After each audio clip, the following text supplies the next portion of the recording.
뉴스핌TV 이호승입니다. 25일 전국진단 시작합니다. 오늘 모신 분은 당내 혼란 속에서도 바른말을 던지는 직설 스피커입니다. 정성국 국민의힘 의원 나오셨습니다. 안녕하세요. 안녕하세요. 반갑습니다. 네. 부산 친구갑의 정성국 의원입니다. 예, 직설 스피커라고 제가 표현했는데 예. 괜찮으시죠? 저보다 더 직설하시는 분이 많이 계셔서 네, 그래도 예. 뭐 소신 있는 발언을 한다는 평가는 하시는 것 같아서 네. 예, 그게 좀 필요한 상황이라고 생각을 합니다. 소신 발언, 그 당협위원장 당원 직선제 예. 투표하는 건 말입니다. 예. 좀 제가 볼 땐 시한폭탄 초침이 돌아가기 시작한 것 같은데 찬성하세요? 저는 반대합니다. 예, 반대하는 이유가 분명히 있고요. 그 지난번에 저희들 의총에서도 뭐 많은 의원들께서 공통적으로 하신 부분이 네. 이 부분에 대한 많은 우려를 표현하셨고 또 실질적으로 반대 표시를 집단으로 하셨기 때문에 반대 의사가 더 많다. 훨씬 많았죠. 훨씬 많았죠. 거의 뭐 다수라고 대다수라고 생각을 합니다. 네. 그렇기 때문에 뭐 또 그걸 공격하기 좋아하는 분들은 뭐 기득권 지키기 아니냐 이렇게 하는데 우리가 그걸 한번 설명을 해야 될 이유가 네. 있어요. 뭐냐면 제가 국회의원 된 지 2년 좀 넘었거든요. 그런데 이제 3선, 4선 되시는 중진들조차도 이런 제도를 좀 느닷없다 또는 제대로 파악하지 못하고 있더라고요. 분명히 그 당원 당규에 있긴 있는데 예. 우리가 뭐 당원 당규 그 두꺼운 책자에 있는 걸 다 네. 외우지 않지 않습니까? 네. 또 그 부분에서 우리가 뭐든지 보면 이게 좀 사문화되다시피 한 그런 규정들이 좀 많이 있잖아요. 실질적으로 거의 뭐 의미가 이렇게 우리가 잘 짚어보지 못하는 부분들, 그 부분은 굳이 그 당원 당규에 있는 내용을 소환하지 않더라도 정치가 이루어지고 그다음 당협이 잘 운영돼 오고 또 관례적으로 그렇게 오는 것이 정치가 맞다는 그런 오랜 세월 속에 축적된 그런 부분이기 때문에 이 당협 부분에 대한 부분을 규정을 좀 새삼스럽게 찾아봐야 되는 상황이었던 거예요. 그래서 이제 국회의원에 당선되면 제가 당협위원장이 되어서 그 지역을 맡지 않습니까? 네. 근데 그 국회의원 임기는 4년이죠. 근데 그 당협위원장을 짝수년 8월에 이제 2년에 다시 재선출한다 이 부분이 규정에는 있더라고요. 저도 몰랐습니다. 근데 그 부분에 이제 그 하는 방법이 이제 따로 있는 거죠. 그러니까 지금 당헌 당규를 제가 한번 찾아봤는데 제 27조를 보면 이래 나와 있습니다. 이제 네 가지가 나와 있어요. 그러니까 당협위원장을 결론적으로는 이제 전 당원 선거 또는 책임 당원 선거 또는 지금처럼 우리 당협 안에 있는 운영위원회에서 그냥 자동 네. 재선출해주는 그냥 이제 승인해주는 형태로 봐야 되겠습니다. 지금까지 해온 지금까지는 그렇게 해왔죠. 네 번째는 이제 별도로 최고위원회에서 정한 방식이 나와 있는데 그러면 이 부분을 왜 지금까지 거의 뭐 몇십 년 가까이 크게 여기에 대해서 문제를 삼지 않고 쭉 이루어졌냐면은 제가 이제 그 부분들을 선배 의원님들하고도 좀 대화를 많이 나눠보니까 제가 잘 모르는 상황도 있고 하니까 우리가 이제 의원 생활을 이제 계속 하다 보면 국회의원 임기가 4년이기 때문에 그 4년 동안 국민의 평가를 받는 것이라는 생각이 강하죠. 그리고 4년은 이제 국민들이 맡긴 거잖아요. 4년 동안은 국회의원으로 역할을 해봐라. 그럼 그 역할이 미흡하거나 또는 국민들이나 당원들에게 인정을 받지 못한다면은 다음 총선에서 공천을 못 받는다든지 또는 공천을 받더라도 선거에서 승리하지 못한다든지 이런 책임지는 결과를 국회의원들이 가지는 거죠. 그런데 여쭤보면 이게 갑자기 임기 중간에 저희들 임기 중간에 그것도 지방선거가 끝나고 나면 당협이 굉장히 혼란스럽지 않습니까? 네. 지방선거를 하다 보면 저희 부산 같은 경우도 시의원, 구의원 공천도 하게 되고 기초자치단체장, 구청장이죠. 네. 공천 과정 이런 데서 국회의원들이 많이 관여가 될 수밖에 없기 때문에 안정화 작업을 해야죠. 그렇죠. 그런 과정에서 또 새로운 인물을 영입한다거나 또는 당의 쇄신의 정책에 맞추다 보면은 또 물갈이가 되는 경우가 있잖아요. 네. 그럼 거기서 좀 공천을 받지 못하거나 또는 본인의 뜻과 다른 마음을 가진 분들에 대한 불만도 지금 잠재워야 되는 시기고 또 통합해 나가야 되는 시기거든요. 이 모든 당협이 다 비슷할 겁니다. 이런 상황에서 갑자기 이렇게 당협위원장을 별도로 선출하겠다. 지금 국회의원이 맡고 운영하고 있는 이 2년 동안 잘 나름은 중간 정도까지 이끌어왔는 이 부분을 갑작스럽게 그렇게 새로운 사람과 경쟁할 수 있다 이렇게 버리는 것을 기득권 지키기라고 하기에는 이게 굉장히 문제가 많은 거죠. 그리고 우리가 이런 말을 하잖아요. 경선이라는 제도가 좋은 것 같은데 국회의원 선거도 경선하거나 하지 않습니까? 공정한 것 같긴 해요. 네. 공정하다는 말도 틀린 말은 아니에요. 그렇지만 그 경선의 후유증이라는 건 어마어마하거든요. 경선을 치르고 나서 탈락한 쪽에서 있는 그럼요. 분들이 이렇게 합류가 사실 잘 안 되는 경우가 많고요. 때로는 오히려 불편한 관계가 되는 건 너무나 많습니다. 그럼 적이 되죠, 그렇죠. 그것도. 이게 선거 과정에서도 그런데 네. 그러면 당협에서 당협위원장을 정하는 부분까지 이런 식으로 경쟁이 만약 돼버리면 그렇죠. 풀뿌리 조직에 갈라지는 예, 거죠. 이 안에서 우리가 힘을 모으고 네. 통합하고 한 길로 가기도 지금 쉽지 않고 음. 가야 하는 이런 절박한 상황에서 전 당협이 254개 가까이 되는 전 당협이 이런 식으로 다시 또 이런 바람이 불어가지고 또 경쟁이 되고 분열이 되고 이런 식으로 돼버린다면은 이게 기득권 지키라 말하는 것보다는 우리가 훨씬 더 어려운 상황으로 갈 수밖에 없고 당이 민주당을 지금 상대로 공격을 해야 되고 민주당의 지지율이 떨어진 상태에서 우리가 지금 국민의 신뢰를 얻어야 되는 이 절호의 기회에 지금 이런 불필요한 곳에 너무나 많은 에너지를 소진할 수밖에 없다. 이런 지적들이 굉장히 타당성이 있다고 저는 생각합니다. 예. 이게 장동혁 대표가 원래 친한계 의원님들하고 좀 대립을 했었는데 예. 이번 조치는 중진 의원들까지 겨냥한 걸로 보이거든요. 영남권 특히.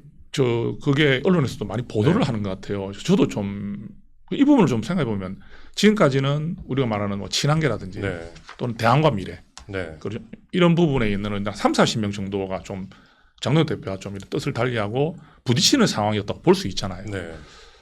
그런데 얼마 전 지난번에 그 장 대표께서 나와가지고 방송에 한번 나오셔가지고 그 중진 불가리 형태 이야기를 했지 않습니까? 네. 그 직접 이후에 원외 당협위원장들이나 네. 원외 인사들이 중진들도 물갈이하자 힘을 실어주고 네. 있고, 그러니까 이 지금 우리 당협위원장 선출 관련된 부분을 꺼내면서 여기에 대한 반발이 나오니까 특히 중진들도 반발이 나오니까 이제 중진들에게 이제 그런 물갈이 이야기까지 하셨어요. 네. 그러다 보니까 지금은 좀 우리 당의 상황이 어떤 상황이냐면 뭐 어떤 관계를 떠나서 뭐 친한계니 대한과 미래니 뭐 중진이 이런 구분 없이 네. 전반적으로 장 대표의 이런 방향에 대해서 굉장히 불만이 고조되고 있고 이것은 아니다는 이야기들이 분출이 되고 있는 상황이라 보거든요. 네. 그래서 그러면 이제 또 묻잖아요. 왜 그렇게 했을까? 그러니까 왜요? 근데 만약에 몇몇 당에만 딱 골라서 선택적으로. 네. 이게 어떤 당무감사의 결과로 인해서 부실 당입이라든지 이런 결과가 나오지 않았는데도 불구하고 좀 불분명한 기준으로 특정 당연만 골라서 만약 한다면은 훨씬 더 좀 폭풍이 크겠죠. 네. 왜냐하면 줄이려고요. 폭풍이 크고 그 다음에 이 명분을 넣기가 어렵겠죠. 이거는 이제 그러니까 또 제거에 관련된 부분이니까. 예를 들어서 의원님을 겨냥해서 당무감사를 했는데 의원님을 날리기에는 친한계라는 그 그렇죠. 상징성이 있으니 다른 분들까지 엮어서 그러니까 어떤 사람을 찍어서 하려면 그 명분이 분명해야 되지 않습니까? 네. 근데 그 명분이 분명하지 않은 상황에서 그분들이 뭐 친한계다 대한과 미래다 이런 것 때문에 한다는 그런 형태의 모습이 나타나게 되면 네. 반드시 그 부분에 대해서는 공격을 당할 수밖에 한마디로 없고 물타기네요. 예, 물타기. 신뢰가 떨어질 수밖에 없잖아요. 물타기죠. 그러다 보니까 이번 기회에 명분도 살리면서 또 새로운 본인의 또 세력들도 네. 지금 어떻게 보면 이제 1년 7개월 8개월 후에는 총선이 있으니까 네. 장동혁 대표의 사람을 신고 싶다는 마음을 가지지 않느냐는 요즘에 떠드는 분들이 예. 다 그런 분들이잖아요. 원외에서. 그래서 네. 사심 정치 사당을 하지 말라는 말을 지금 여러 분들이 하고 있는 거라고 봅니다. 네. 만약에 이렇게 해서 당원 투표제로 당협위원장을 선출했는데 예.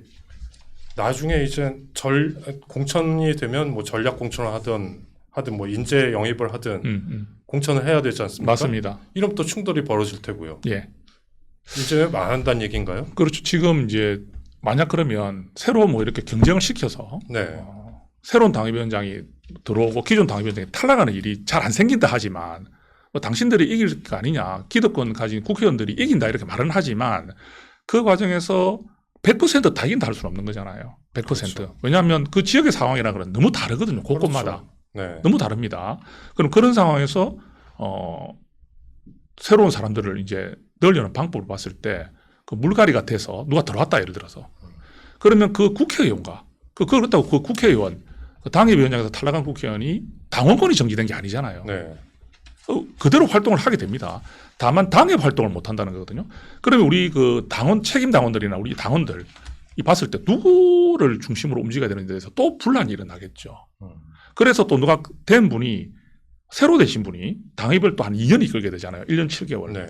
그렇지만 1년 7개월이 아닙니다. 왜냐하면 내년 겨울이 되면 예비후보 등록을 합니다. 네. 예. 그러면 한 1년 한 2, 3개월 이 기간에 들어오신 분이 장악을 그 한다는 게 지역을 장악을 하는 과정이 될 때 많은 분란도 있겠고 또 아까 네. 말씀하신 대로 탈락한, 인재 영입이라든지 또는 그 어떤 여러 부분으로 이제 우리 국민의힘에 새로운 물결들이 들어와야 되는데 이미 지금 그 국회의원 선거가 다가오는 시기가 아닌 지금 이 시점에 그런 일들이 진행됨으로 인해서 앞으로 또 이렇게 영입하고 또 공천하고 하는 과정들에 있어서도 지금까지 겪어보지 못했던 새로운 또 문제들이 생길 수가 있는 것이고 또 그런 데 대해서도 우리가 좀 대처하기가 시간적으로 여러 가지가 좀 쉽지가 않기 때문에 이게 무슨 뭐 당원의 어떤 권리를 주는 것이다. 당원에게 권한을 넘겨주겠다. 이런 말로 듣기에는 상당히 지금 우려가 많이 되는 부분이다. 이미 내부는 지금 당원권 정지가 됐잖아요. 예. 윤리위를 통해서 예. 조경태 의원, 서범수 의원, 진종호 의원, 권영진 의원, 예. 뭐 몇 분은 한동훈 의원 도와줘서 예. 그런 케이스도 있고 예. 시범 케이스인가요? 아니면 예, 지금 뭐 윤리 결정은 지금 제가 본 대다수의 언론들이 다 사설을 통해서 네. 비판을 강하게 한 걸로 알고 있습니다. 특정 뭐 보수 진영의 뭐 언론 이런 게 아니라 네. 보수 중도 진보를 가리지 않고 사상화되는 이 부분에 대한 또 징계 정치에 대한 우려를 강하게 지금 이야기하고 있고요. 그래 지금 사실은 그 네 분이 하필 비당권 봐라 그러잖아요. 네. 근데 어떤 분은 이런 말을 하는 분이 계시더라고요. 그분들이 잘못했지 않느냐. 예. 그분들이 실수하고 잘못한 부분이 있죠. 그런데 이제 두 가지를 다시 되묻게 되는 거죠. 그러면 왜 저분들만 하느냐? 예. 다른 분들도 예. 다 충분히 있어요. 다른 분들도 징계 대상이 될 수 있는 분들은 왜 안 하고 특히 장동혁 대표나 당권파에 가깝다는 분들은 손도 대지 않으면서 왜 하필 이분들만 걸렸다고 하느냐? 맞아요. 진종호 의원하고 비슷한 케이스가 우재준 최고위원도 있잖아요. 유재희 최고위원 같은 경우는 뭐 좀 한동훈 의원, 뭐 우리 의원들이 지방선거 기간 지원을 안에서 하고, 네. 지원했다는 분은 사실상 없습니다. 네. 지방선거 때는 저희들이 마음으로 응원했지 실질적으로 한동훈 전 대표에게 실질적으로 가서 공개적으로 어떤 활동을 한 분은 사실상 없어요. 그래서 진종호 의원도 기자회견을 통해서 네. 내가 한동훈 후보를 공개적으로 지원했다는 증거를 대라 그랬지 않습니까? 윤리위에. 답이 아직 없거든요. 그리고 또 한 가지 더가 있습니다. 아까 말씀드린 대로 형평성의 문제를 이야기했죠. 네. 또 하나는 우리가 이제 징계를 하게 되면 이게 수위라는 게 있습니다. 네. 그럼 좀 쉽게 예를 들면 학교 폭력을 행사한 학생에게 처벌을 하더라도 1호부터 뭐 10호, 9호까지 네. 이런 식으로 해서 서면 사과부터 퇴학까지 아주 촘촘하게 단계가 있지 않습니까? 왜 단계를 둘까요? 비중을 맞추는 그만큼 거예요. 그 네. 징계를 하는 것은 적정해야 되는 거죠. 네. 과하면 안 된다는 거죠. 그런데 지금 우리 의원 네 분께서 하신 부분의 실수 또는 잘못이 정치 생명을 끊을 정도의 일이냐. 그러면 그분들이 지금 정치를 권영진 의원 같은 경우는 제가 알기로 정치를 27년간 우리 당에 몸을 담았다고 했습니다. 네. 27년간 이 당을 위해서 헌신하고 대구시장을 2번 하시고 국회의원을 2번 하시면서 당에 헌신하신 분, 소신 발언하시고 하신 분이 그 순간적인 감정을 좀 절제하지 못하고 항의 과정에서 멱살을 잡은 거 잘못했죠. 네. 그런데 그 행위를 가지고 이분을 비판하고 이분에게 경고하고 또 어떤 일정 부분 작은 부분 어떤 그런 수준에 맞는 징계를 내린다면 권영진 의원이 수용하게 되잖아요. 그런데 1년 6개월이라는 것은 정치 그만해라는 뜻이거든요. 1년 6개월과 당권 정지되면 다음 총선에 아마 출마가 안 어렵습니다. 되겠다는 얘기죠. 어렵습니다. 네. 그러면 묻게 되잖아요. 그 정도의 일이 한 명의 정치인의 정치 인생을 끌을 정도의 그런 정도 일이었느냐 이렇게 묻게 되는 거죠. 그러니까 많은 의원들도 개파를 가리지 않고 많은 의원들도 이 징계가 과하다. 징계를 줄여달라고 요청했는데 받아들이지 않은 것으로 저는 알고 있습니다. 이렇게 네 분 징계하는 거 보니까 한동훈 대표 복당은 장동혁 대표 체제 안에서는 불가능하겠네요. 예, 지금 뭐 6월 3일 지방선거 이후에 네. 한동훈 의원이 지금 국회에 이제 들어오셨고 지금 이제 한 3개월 가까이 지금 되고 네. 있습니다. 나름 이제 국회 활동을 하고 계시고 뭐 상임위 본회의 참석하시고 또 많은 의원들 그런 세미나 같은 데도 참석하셔가지고 접점을 넓히고 있지 않습니까? 근데 현실적으로 지금 지도부가 장동혁 대표죠. 네. 장동혁 대표가 대표를 하고 있는 안엔 복당이 사실상 어렵다고 봐야 되겠죠. 공개적으로 뭐 복당시킬 수 없다고 하고 있지 않습니까? 그래서 반대하는 얘기를 많이 하죠. 최고위원들도. 예, 해놓고. 그리고 이제 정점식 원내대표도 한동훈 의원이 우리 보수의 한 큰 축인 건 맞다 이렇게 하시면서도 이 복당 문제에 대해서만큼은 크게 뭐 언급하거나 의지를 보이는 일이 없거든요. 네. 예, 그렇기 때문에 지금 현재 상태로는 우리 요성 앵커님 말씀하신 대로 한동훈 의원의 이 복당 부분은 수면 아래로 깔아앉은 상황도 맞고 또 지금 그 부분이 현실적으로 지금 이루어지기 참 쉽지 않은 상황인 것은 사실인 것 같습니다. 예. 당원 투표로 당협위원장까지 다 교체되면 더 힘들어지겠네요. 아무래도 그 교체되는 과정에서 분위기 자체가 아예 기존의 당협위원장과 경쟁하겠다고 가시는 분들이 네. 자신감을 가지고 가는 분들이라 봐야 되겠죠. 왜 자신감이 있겠죠? 당권파의 장 대표의 그렇죠. 힘을 얻고 있다는 네. 것을 가지기 때문에 가는 거거든요. 네. 안 그런 상황이라면은 기존의 당협위원장을 하고 있는 의원들과 경쟁을 하려고 하겠습니까? 예. 그래 보입니다. 만약에 지금 당원 직선제가 처리가 돼서 통과돼서 예. 중진 의원들이 반발을 하게 되면 예. 중진 의원들이 한동훈 전 대표와 손을 잡거나 공동 전선을 구축할 가능성도 있지 않을까 싶은데요. 저는 이제 지금 이번 27일입니까? 이제 모레죠. 내일 모레 한다는 예, 최고위원회가 얘기 있더라고요. 있고 아니면 다음 주. 그날 오후에 의원 연찬회가 있습니다. 네. 1박 2일. 그러면 뭐 제 예상입니다. 예상인데 아마 27일 날 의결은 좀 쉽지 않을 것 같아요. 왜냐하면 연찬회가 바로 있으니까요. 오후에 연찬회도 네. 있는데 아마 격렬한 또 이런 어떤 반발이라든지 또 분열 상황이 나올 수가 있기 때문에 아무래도 다음 주 정도에 처리할 가능성이 높다고 봅니다. 제 예상은. 그런 상황인데 지금 뭐 보류는 했는데 이 의미가 제가 물러섰다고 보고 있지는 않고요. 네. 다만 기존에 강행하려고 했던 부분에 대해서 절충점을 찾을 가능성은 좀 있지 않겠나 하는 예상은 좀 들기 때문에 절충점을 찾을 수가 있나요? 그러니까 그걸 이제 머리를 맞대야 되겠죠. 어떤 그런 뭐 254개 당협을 전부 무조건 뭐 한다 이런 부분에서 어떻게 좀 합리적으로 할 수 예를 있을지를 들어서 사고 당협 중에 뭐 예, 뭐 여러 가지 기준이 있을 수 있겠죠. 근데 네. 그 부분에서 우리 양해열 최고가 말씀하신 대로 아무도 의심하지 않는 제도를 만들자. 그래서 그 결정도 다수로 하지 말고 최고위원회 다수결 의결로 하지 말고 만장일치로 하자는 제안까지 했다는 것은 이 부분에 대해서 목소리를 내는 분들도 불공정하거나 또는 좀 다른 의도를 가지고 하고 있다는 의미를 국민들에게 줘서는 안 된다는 것은 알고 있는 것 같아요. 자, 그렇다면 아까 질문하신 대로 지금 만약 근데 강행한다. 예를 들어서 강행한다 전제를 했을 때는 사실은 의총의 지금 어떤 공고라 해야 되겠습니까? 네. 의견이 묵살되는 거잖아요. 네. 우리 당헌 당규를 보면 의원총회가 최고위원회를 구속할 수는 없습니다. 최고위원회의 독자적 결정권을 그렇죠. 갖고 있는 분명 맞습니다. 그런데 의원총회의 권한에 뭐가 들어있냐면요. 기능에 당무에 관한 의견 개진 및 보고 청취라는 게 있습니다. 네. 즉 당무에 관한 의견 개진 및 보고 청취를 받을 권한이 있다는 것은 그럼 왜 이런 걸 넣어놨을까요? 우리가 당헌 당규에 이 부분을 넣어놨다는 뜻은 최고위원회가 의사결정을 하더라도 의원총회, 즉 의원들의 그 의중이 상당히 중요하기 때문에 이 당무에 관한 의원총회 의견 개진에 대해서 심도 있게 검토하고 굉장히 존중해라는 의미를 담고 있다고 봅니다. 그래서 이게 우리가 무슨 기관 간의 그런 어떤 최고위원회 의원총회 가지고 있는 그런 어떤 권한을 서로 침범할 수는 없는 거지만 사실은 서로가 존중하면서 가야 당이 돌아가는 거잖아요. 네. 그러니까 이 권한은 우리에게 있어. 모든 것이 이렇게 되면 그럼 지금도 왜 이런 싸움이 나고 있습니까? 지금 뭐 재청권이다, 임명권이다. 이제 권한 부분으로 하고 있는 거거든요. 네. 이걸 가지고 지금 국민들 앞에서 볼썽사나운 싸움을 하고 있는 거예요. 그럼 우리도 어떤 기관에 뭐 이건 내 권리기 때문에 내 마음대로 하겠어. 이거는 의원총회 권한이 아니지 않느냐. 이렇게 가는 것은 정치가 아니죠.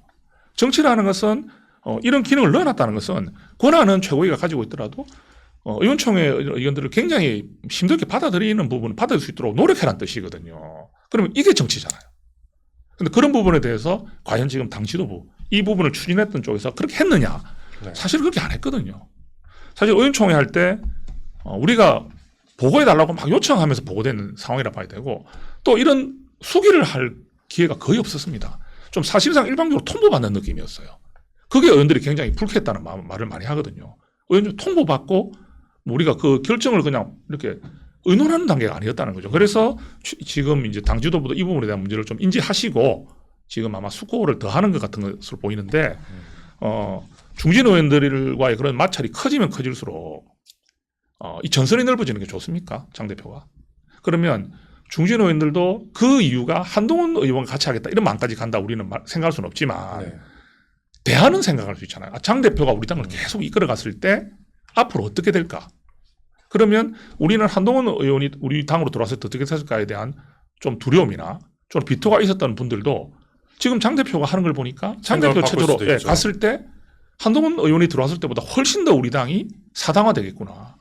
또 브레이크가 안 걸리겠구나. 이렇게 생각한다면 중진들 생각이 바뀔 수가 있겠죠. 근데 그 총회가 모이게 되면 이건 어마어마한 힘이 될 거라고 봅니다. 그러니까 이게 장동혁 대표가 한동훈 전 대표를 도와주는 게 아닌가 싶은 생각이 들 정도로 좀 강하게 나가시는 것 제가 같은데. 지금 좀 보면 한 명의 정치인으로서 네. 이렇게 보면은 그 지금 징계 정치, 관징계 정치라든지 네. 이런 좀 느닷없는 이런 당원직 협의회 선출 이런 부분들이 지금 우리 당이 제일 비판받는 것 중에 하나가 뭐냐면 민주당이 이렇게 실착하고 있고 국민들의 지탄을 받고 있고 대통령 지지율이 계속 떨어지는 이런 상황조차 우리가 받을 수 없는 상황이라면 국민의힘은 도대체 뭘 하고 있느냐. 이런 호기에 국민의힘이 국민의 민심을 얻어야 되는데 안에 내부 분열과 안에 갈등과 제거로 인해서 국민들의 마음이 돌아오지 못하도록 만드는 이 부분이 이제 이게 더 이상 변화의 계기가 있을 수 없는 지금 좋은 기회가 왔잖아요. 네. 근데 이 놓치고 있는 데 대해서 얼마나 보수 지지자들께서 지금 한탄하고 계신지 좀 돌아봤으면 좋겠습니다. 만약에 시간이 좀 지나긴 했는데 그냥 진행하겠습니다. 예. 만약에 그 당원 직선제를 강행 처리하지 않는다 하더라도 예. 중진 의원들의 불만, 뭐 불안감 예.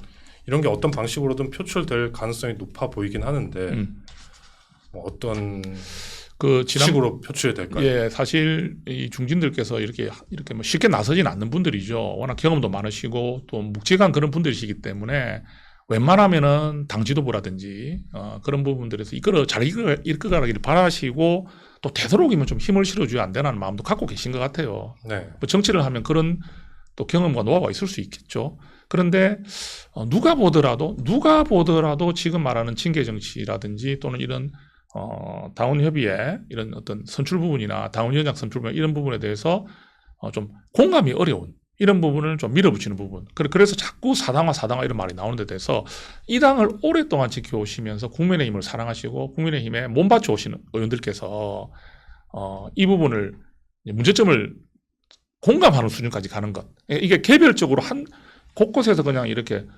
간헐적으로 나오는 것과 네. 모이는 것은 다르죠. 그러면 그 역할을 중진 그 부분들이 근데 중진들이 지금 조금 말씀을 하시는 분들이 늘어나고 있어요. 네.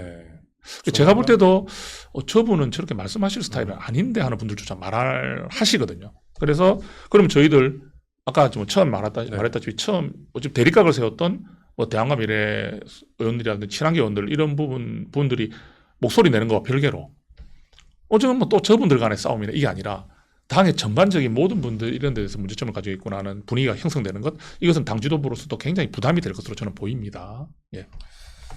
알겠습니다. 시간상 이쯤까지 하고 다음에 또 자세한 얘기 나눌까 합니다. 예. 다음에도 또 출연해 주십시오. 예. 오늘 이렇게 초대해 주셔서 고맙습니다. 감사합니다. 나와주셔서 감사합니다. 감사합니다.